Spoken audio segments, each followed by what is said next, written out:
오늘 말씀은 사도 바울이 벨릭스라는 유대 총독 앞에서 지금 고발당하고 있는 모습입니다.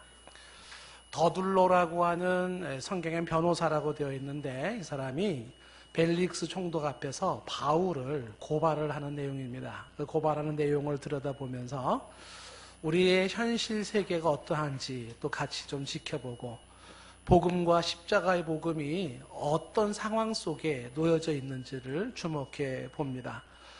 보면서 우리가 마땅히 벗어버려야 하고 또 싸워서 이겨나가야 할 우리의 현실 세계가 어떤 것인지를 한번 몇 가지를 좀 주목해 보려고 합니다.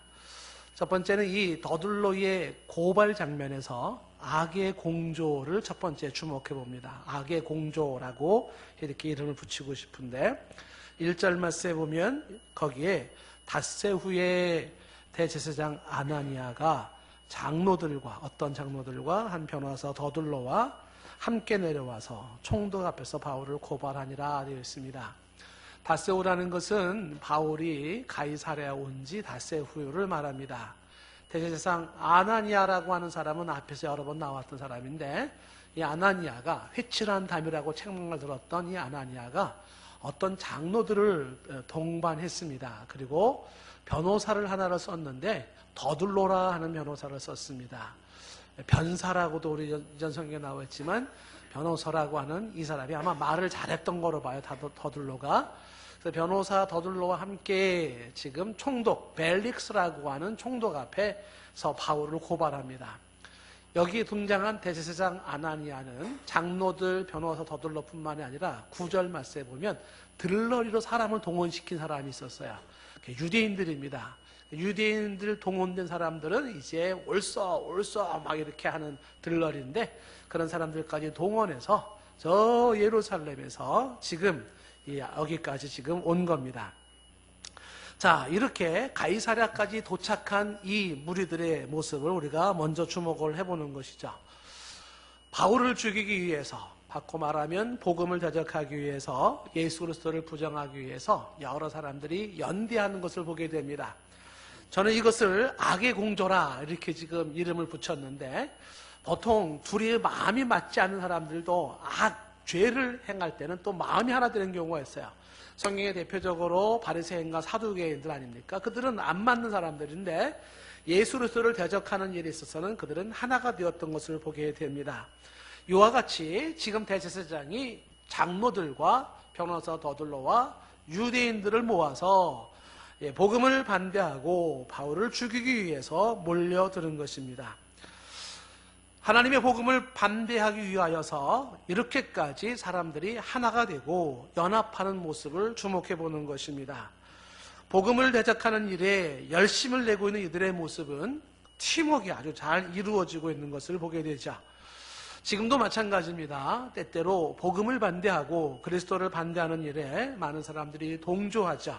하나가 되어집니다. 연합하고 그리고 한 마음으로 복음을 대적하고 하나님을 대적하는 것을 보게 됩니다.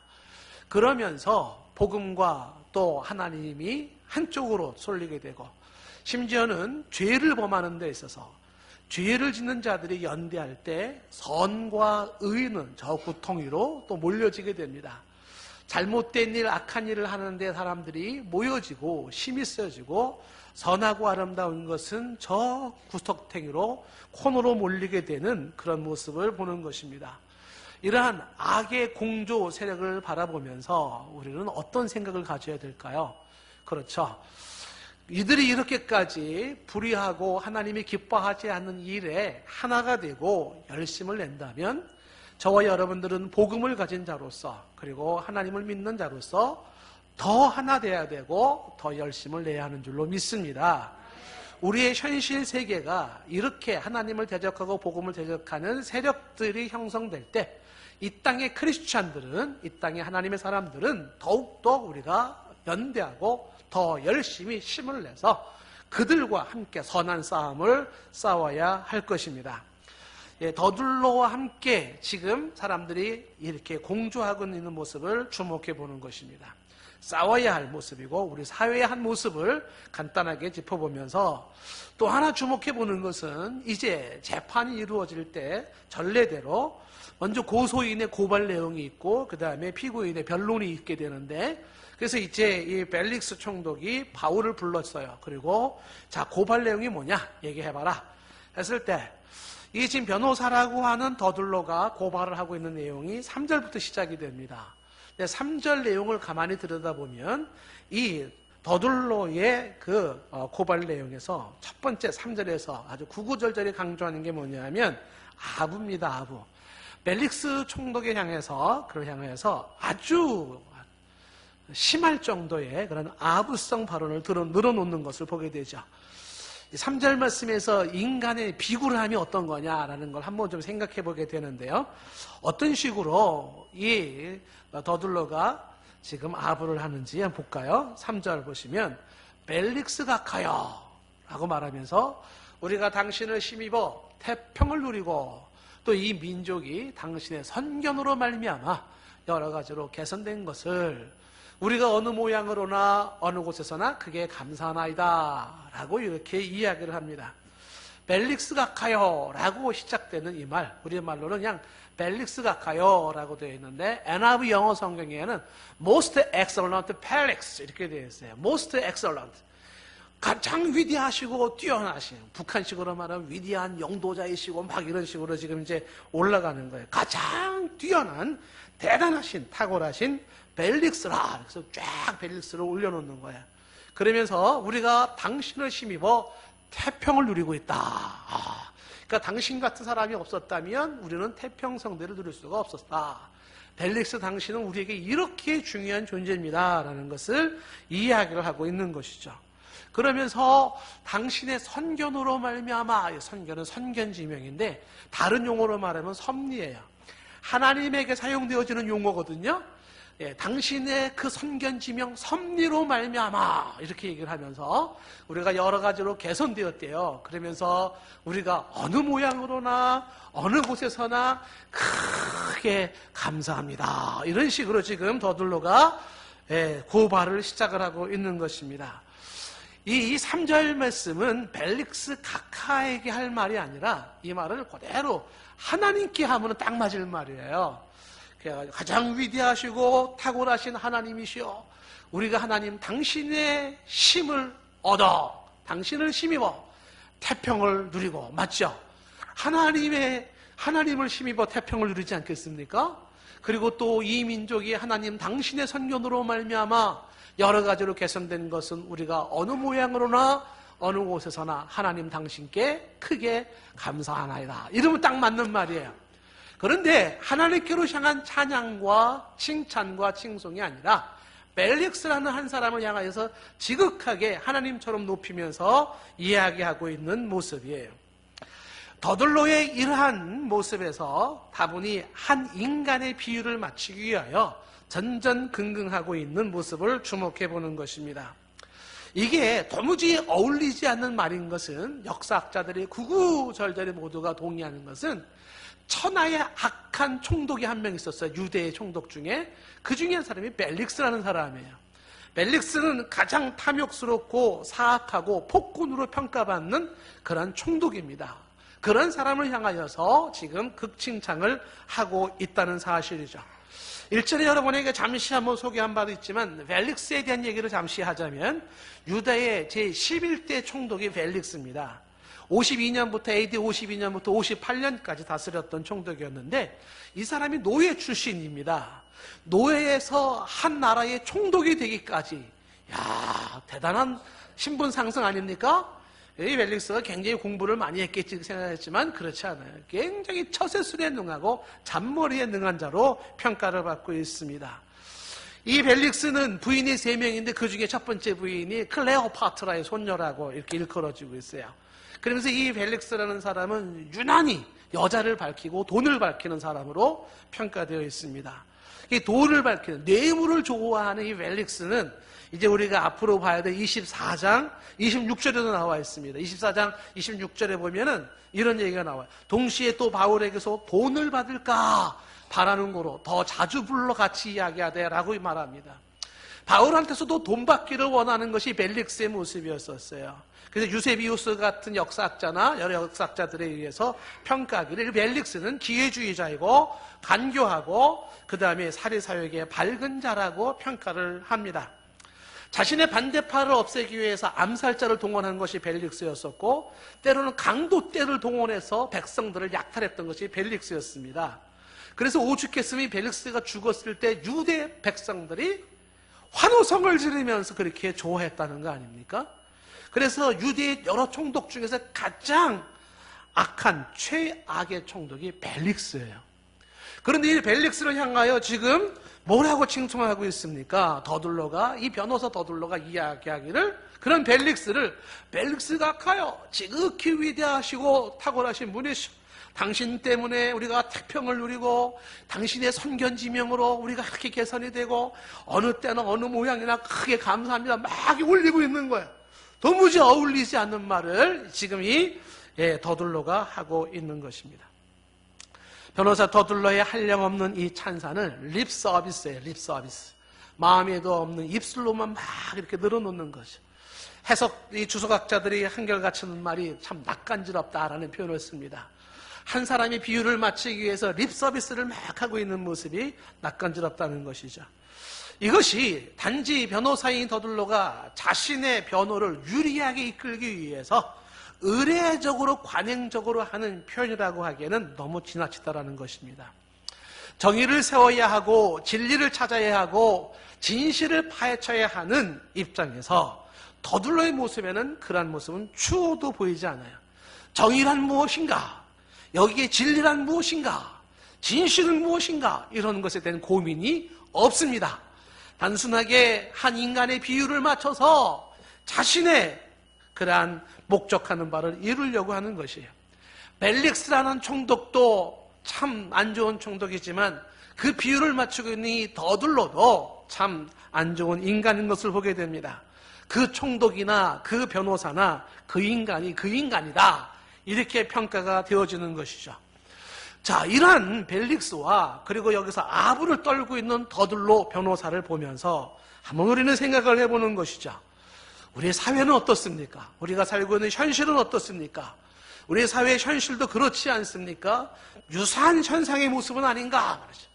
특히 우리 사회의 이 지금 더둘러 같은 그런 마음에도 없는 아부성으로 사람 비유나 맞추며 자기의 소개의 목적을 이루려고 하는 그 모습, 이것이 우리의 사회의 모습은 아닌지, 좀 더 나아가 그것이 내 안의 모습은 아닌지 한번 돌아보는 시간이 되었으면 좋겠습니다. 강한 자 앞에서, 힘 있는 자 앞에서 비굴해지는 인간의 모습인 것이죠. 마음에도 없는 그 아부성이 단순하게 분위기 쇄신을 위해서나 예의 차원에서 하는 거라면 그래도 좀 이해하려면 이해할 수도 있겠지만, 자신의 목적 달성을 위해서 거짓된 위선으로 사람의 비유를 맞춰 나가는 이런 모습, 진정한 진리를 찾고 정의를 찾고 진실을 사용하는 것이 아니라 사람 마음만 어떻게 해서 뭔가 자기의 목적을 달성하려고 하는 바로 이 부분이 안타깝다라고 하는 것입니다. 마음에도 없는 거짓된 찬사로 뭔가를 해보려고 하는 이러한 모습들은 우리 가운데서 없어져야 할 것입니다. 단지 사람 비유나 맞추면서 뭔가를 하나를 내려고 하는 것은 치사하고 유치한 방법 중에 하나인 거죠. 이러한 더둘러의 모습은 지금 죄인 아닌 죄수로 서 있는 바울과 비교해보면 대조적이에요. 사도 바울은 갈라디아서 1장 10절 말씀에 일찍이 이렇게 자신의 심정을 고백한 적이 있어요. 갈라디아서 1장 10절 말씀에 이제 내가 사람들을 좋게 하랴 하나님께 좋게 하랴, 사람들에게 기쁨을 구하랴. 내가 지금까지 사람들의 기쁨을 구하였다면 그리스도의 종이 아니라. 누구를 기쁘게 하기를 원했냐면 하나님을 기쁘게 하기를 원했어요. 그리스도의 기쁨이기를 원했죠. 단지 사람의 눈치를 보는 자가 아니라 주님을 더 의식했던 것이 바울의 모습인데, 한 인간 비유를 맞추려고 하는 더둘러와 아주 대조적인 모습을 볼 수가 있습니다. 우리가 살면서 진심으로 높이며 찬양해야 할 분은 오직 예수 그리스도, 나의 주 나의 하나님이십니다. 우리 가운데 마음에도 없는 거짓된 것으로 아부와 비유 맞추기로 그런 모습으로 우리의 뭔가를 해내려고 하는 그런 근성들을 우리 가운데서 추방할 수 있기를 바랍니다. 십자가의 복음이 이런 상황 속에 놓여 있어요. 그래서 십자가의 복음이 복음으로 살진 않아요. 왜? 누구에 의해서? 이와 같이 아부성으로 비굴한 인간들에 의하여서 그 가치와 그 의미가 가려지고 있는 것입니다. 더둘러의 그의 모습 속에서 고발을 통해서 인간의 비굴함이 서글프게 와닿는 현실이죠. 자, 이 더둘러의 변론을 보면, 이 더둘러의 이 고발을 보면 또 하나 주목해 볼 수 있는 게 얼렁뚱땅이에요. 얼렁뚱땅. 이것도 우리 사회에서 벗어버려야 할 것이고 이것은 이겨나가야 할 모습인 것입니다. 얼렁뚱땅. 이 얼렁뚱땅이라는 것을 국어사전을 찾아보니까 이렇게 나와 있어요. 말이나 행동 따위를 일부러 어물거려서 남을 슬쩍 속여 넘기는 모양을 나타내는 말. 그 어물거리면서 슬쩍 속임수로 어떻게 해요? 상대방을 속이고 넘어가는 모양을, 그거를 얼렁뚱땅이라고 하는 것이에요. 단순한 말 같지만 좀 더 우리가 한 번쯤 깊이 생각해 볼 필요가 있는 것입니다. 자, 그 모습이 더둘러의 모습에서도 나타나요. 지금 4절 말씀에 보면 이렇게 되어 있어요. 4절에 당신을 더 괴롭게 아니하려 하여, 더둘러가 지금 벨릭스에게 하는 말입니다. 당신을 더 괴롭게 아니하려 하여 우리가 대강 여짜옵나니 관용하여 들으시기를 원하나이다 라고 이야기를 합니다. 이 얘기는 대강 얘기를 하겠다라고 하는 것은 이 더둘러가 지금 벨릭스 총독의 시간을 좀 전략해주고 벨릭스 총독의 에너지를 좀 전략해주려는, 그를 위하는 마음으로 말하는 것처럼 보여집니다. 그래서 빨리 끝내고 그냥 넘어가는 게 좋겠습니다. 이런 식으로 지금 이야기하는 것입니다. 이 4절 말씀에서 특별히 주목해보는 단어가 대강이라는 단어예요. 대강. 그러니까 대강합시다. 이렇게.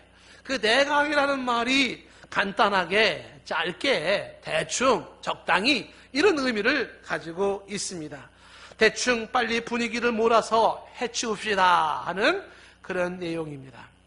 이것이 우리 사회의 한 모습일진데 벗어버리고 넘어가야 됩니다. 무슨 얘기입니까? 좀 더 사실을 알아보겠다는 자세가 없어요. 좀 더 토론해보겠다는 자세가 없습니다. 좀 더 충분히 확인해보겠다는 자세가 없어요. 무엇이 진리입니까? 무엇이 정의인가요? 무엇이 사실이죠? 이런 거에 대한 진지한 마음으로 좀 더 알아보고 확인해보고 토론해보고 그렇게 하겠다는 자세가 없어요. 그게 아니라 그냥 대강 빨리 끝냅시다 이런 식으로 하는 거죠. 우리 사회에 이런 것들이 없어져야 됩니다. 특히 이거를 강조하고 싶은 이유가 뭐냐면, 저도 한국 사람이지만 특히 우리 한국 사람들의 약점 중에 하나로 제 눈에 비친 모습은 그래요. 토론을 못합니다. 토론의 빈곤, 토론의 부재가 우리의 약점 아닙니까? 토론하는 법을 잘 몰라요. 그걸 훈련을 못 받았습니다. 그래서 한국 사람들이 토론을 한다 그러면 거의 다가 자기 주장, 자기 입장 고집하는 거지 뭔가 주거니 받거니 하는 그런 토론이 아니잖아요. 그래서 토론하기 위해서는 항상 하는 말이 입을 열기 전에 귀를 열어라. 상대방의 의견에 존중하고 받아들일 자세를 갖고 수용하는 자세를 갖고 선긍정을 하라. 뭐 이런 얘기들이 있지만 그럴 겨를이 없어요. 귀를 열 겨를이 없고 상대방의 의견을 존중할 자세도 없고 그 상대방의 의견을 귀담아 들을 자세도 없어요. 내 얘기하기 바쁜 거예요. 이게 토론입니까? 토론이 아닌 거죠. 어떤 아들이 문제가 생겨가지고 학교에서 아버지를 불러온 거예요. 그러니까 선생님이 얘가 지금 대단히 문제가 많다. 지금 아주 빨리 잡아줘야 된다. 그러면서 이제 그 선생님이 아버지에게 준 대안이 뭐냐면 아들이랑 좀 대화를 많이 나누십시오. 그랬어요. 그 아버지가 하는 말이 선생님 뭔 소리입니까? 제가 우리 아들이랑 하루에 2시간씩 대화를 합니다. 그러니까 아들이 탁 쳐다보더니 언제 대화했어? 아빠가 혼자 막 소리쳤지. 그 대화가 아니에요. 혼자 막 한 건 대화가 아니에요. 그게 이제 약점이잖아요. 그래서 토론의 부재에 우리의 약점이 있고 빈곤의 약점이 있는 상태에서 얼렁뚱땅 넘어가려고 하는 데서 우리는 가장 소중한 것들을 제대로 취급하지 못하는, 이 총회에서 제가 한번 막 좀 화를 낸 적이 한 번 있었어요. 목사님들이 이제 모여가지고서 우리 신학교 문제를 가지고 막 얘기하는데, 저는 성격상 사실 대충 적당히 하는 거를 별로 이렇게 잘 못해요. 그게 얼마나 심각합니까? 우리가 신학교 만들어가지고 뺏기고, 만들어 놓고 뺏기고, 교단이 이러니까. 또 하나 신학교를 만드는데 얼마나 심각하겠어요. 근데 목사님 중에 한 분이, 빨리 끝냅시다. 그냥 배고픈데 밥이나 먹으러 갑시다. 빨리 끝냅시다. 넘어갑시다. 막 이러는 거예요. 제가 막 화를 낸 적이 있었습니다.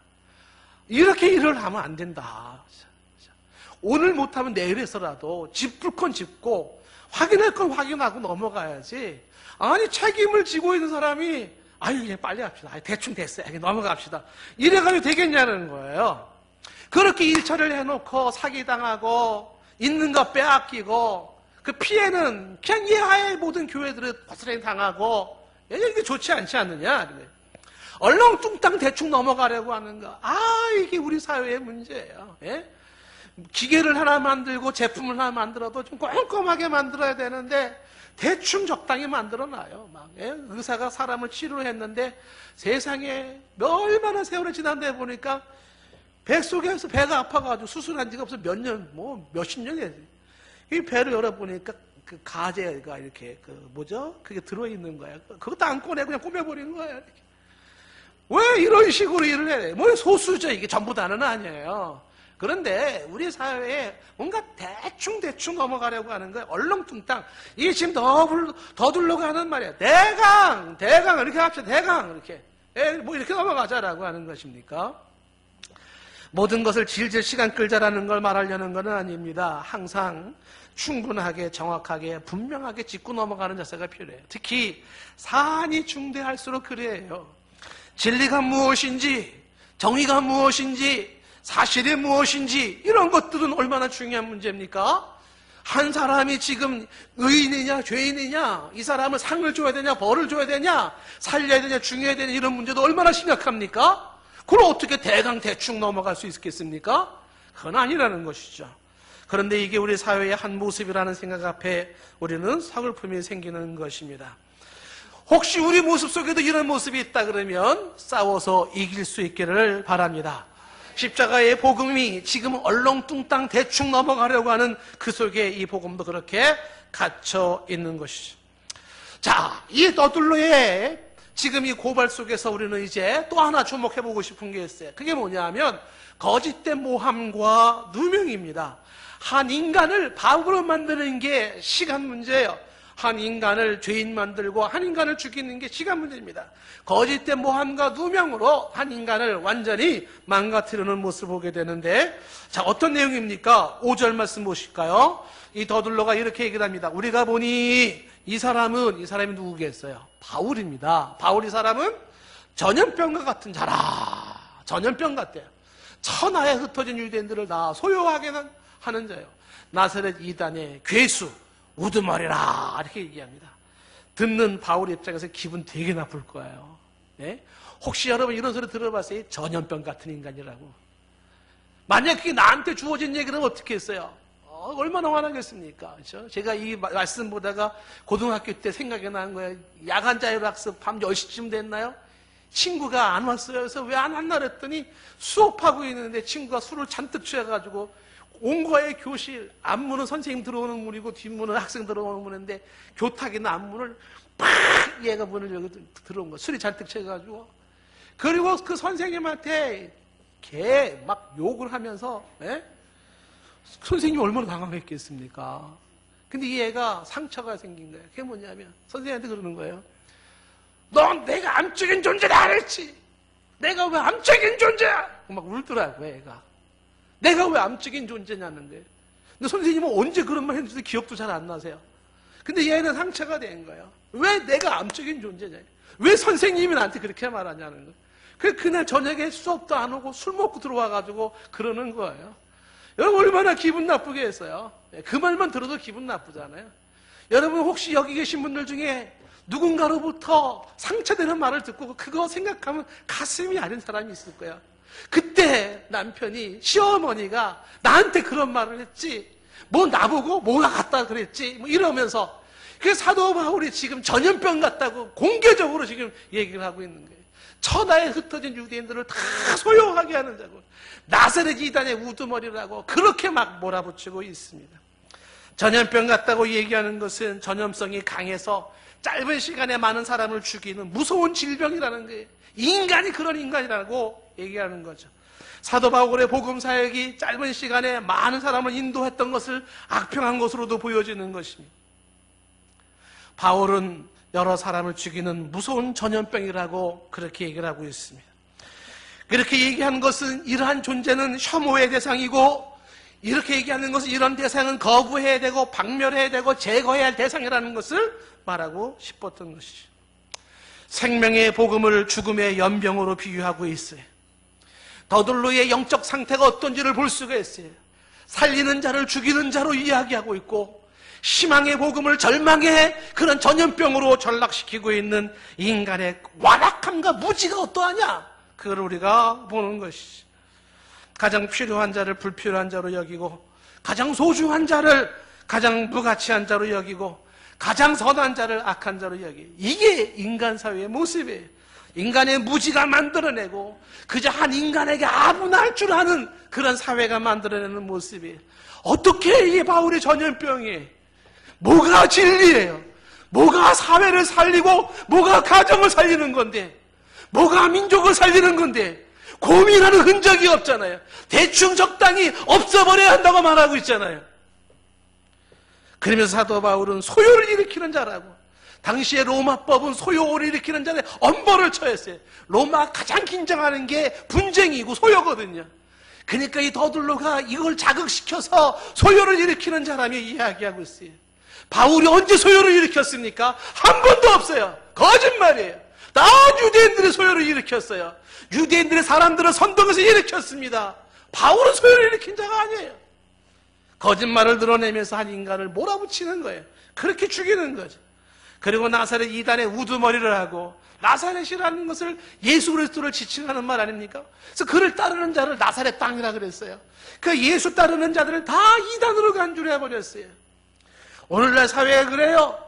진정한 예수 그리스도의 십자가의 복음을 이단이라고 얘기하고, 이단 사상을 오히려 순수한 복음이라고 얘기하는 잘못된 현실이 있어요. 그리고 6절에는 바울이 성전을 더럽게 하는 자라고 그렇게 누명을 또 뒤집어 씌워요. 바울은 성전을 더럽게 하지 않았어요. 오히려 성전을 순결하게 하기 위해서 그는 결례를 행하기도 했었고, 그리고 사람들이 오해했던 것처럼 이방인을 성전으로 데려오지도 않았습니다. 사도 바울에 대해서 제대로 알지도 못한 모습의 한 인간을 망가뜨리는 모습이 모함과 누명이라고 하는 것이, 이런 모습을 한 인간을 죽이는 것이죠.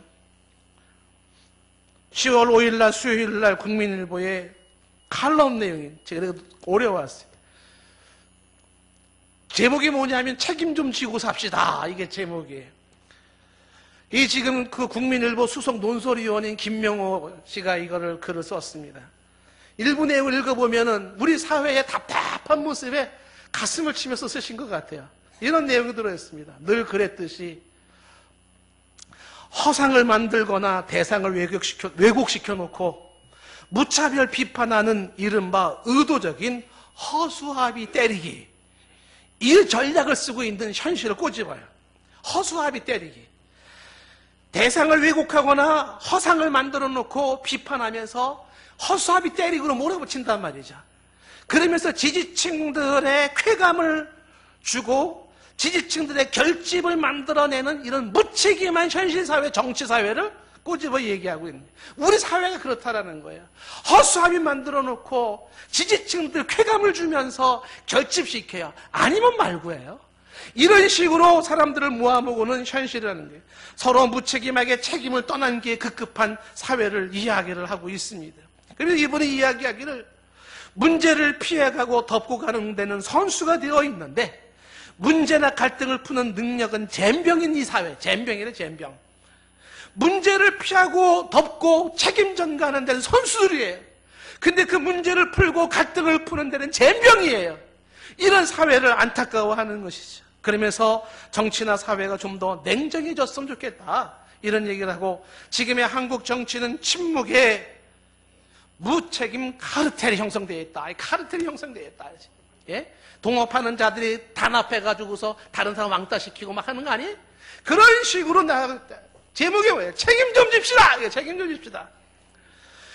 바로 이와 같은 모습이 지금 이 모습에서 나오고 있는 모습이에요.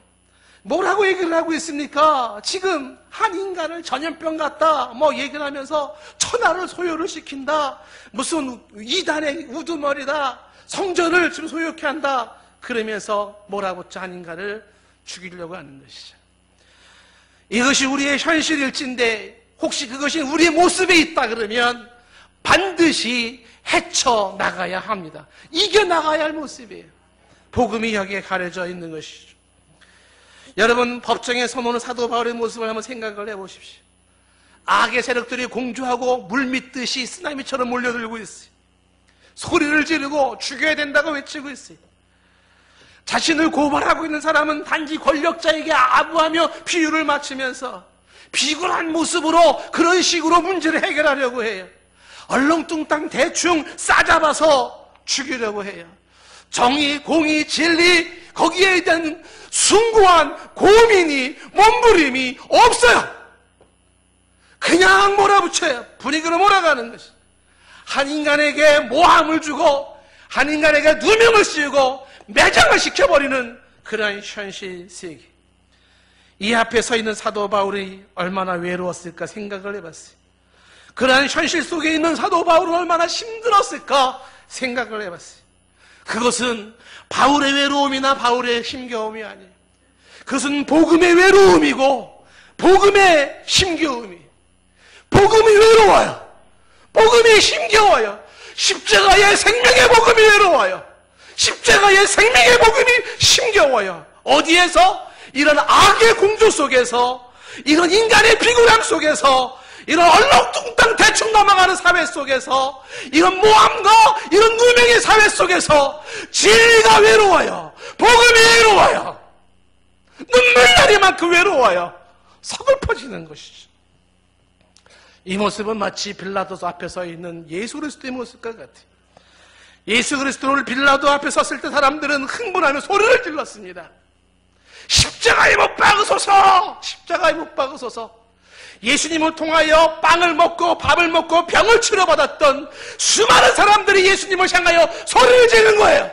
가장 은혜를 많이 받았고 가장 혜택을 많이 받은 사람이 소리를 지르고 있어요. 뭐라고요? 저 예수를 죽이라고요. 저 예수를 없애버리라고요. 빌라도가 손을 씻으면서 나는 이 사람 피에 무관하다. 사람들은 더욱 소리를 질렀습니다. 그 피를 우리 자손에게 돌리라고. 그리고 예수님을 핍박하기 시작하는데 마태복음 27장 28절 이하에 보면은 이런 모습이 나와 있어요. 예수님의 옷을 벗겨요. 마태복음 27장 28절 말씀에 옷을 벗겨 발가벗기는 거예요. 그리고 그에게 홍포를 입힙니다. 그리고 29절에 가시로 만든 부러지지 않는 가시관을 만들어서 그의 머리에 씌웁니다. 갈대를 그 오른손에 들려주고 무릎을 꿇고 희롱합니다. 유대인의 왕이여 평안할지어다. 조롱을 하고 있습니다. 그리고 이어지는 30절에 예수님의 얼굴에 침을 뱉어요. 가래침을 뱉었겠죠. 그리고 예수님의 손에 들려있는 그 지팡이 갈대를 빼앗아서 그의 머리를 쳐요. 예수님 머리인지 뭐가 쓰여져 있는데 가시 면류관에 쓰여지는 데를 내리치기 시작하는 것이죠. 주님의 얼굴에 피범벅이 되겠죠. 그리고 이어지는 31절에 시동을 당한 후에 홍포를 벗기고 그 옷을 입혀 십자가의 못박으로 끌고 가는 거죠. 예수 그리스도가 이런 대우를 받고 있어요. 바울이 그런 대우를 받고 있어요. 십자가의 복음을 가진 자들이 그런 대우를 받고 있어요. 그런 현실의 모습에서 한번 여러분 이런 생각을 한번 해보십시오. 이것이 현실인데, 이것이 내가 속한 환경인데 그때 사도 바울은 어떤 생각을 했을까요? 이런 답답한 현실 속에서 사도 바울은 무슨 생각, 무슨 태도를 가졌을까요? 내 인생은 왜 이 모양이야? 그렇게 생각했을까요? 난 지지로도 복이 없는 인간이야? 그렇게 생각했을까요? 이 더러운 세상 다 끝내버릴 거야? 그렇게 생각했을까요? 하나님의 복음이 뭐 이래? 그렇게 실망했을까요? 예수님이고 신앙이고 다 필요 없어. 다 그만둘 거야. 그렇게 절망했을까요? 아니에요. 사도 바울은 그럴 때일수록 믿음을 더욱 굳세게 세우려고 했었고, 더욱더 두 주먹을 불고 쥐고 눈에 힘을 주고 이 싸움을 싸워서 이겨야 할 것이라고, 여기에 질 수 없다고 그런 다짐을 했을 겁니다. 그리고 주를 위한 이 고난을 그는 기쁘게 여기며 찬양했겠지요.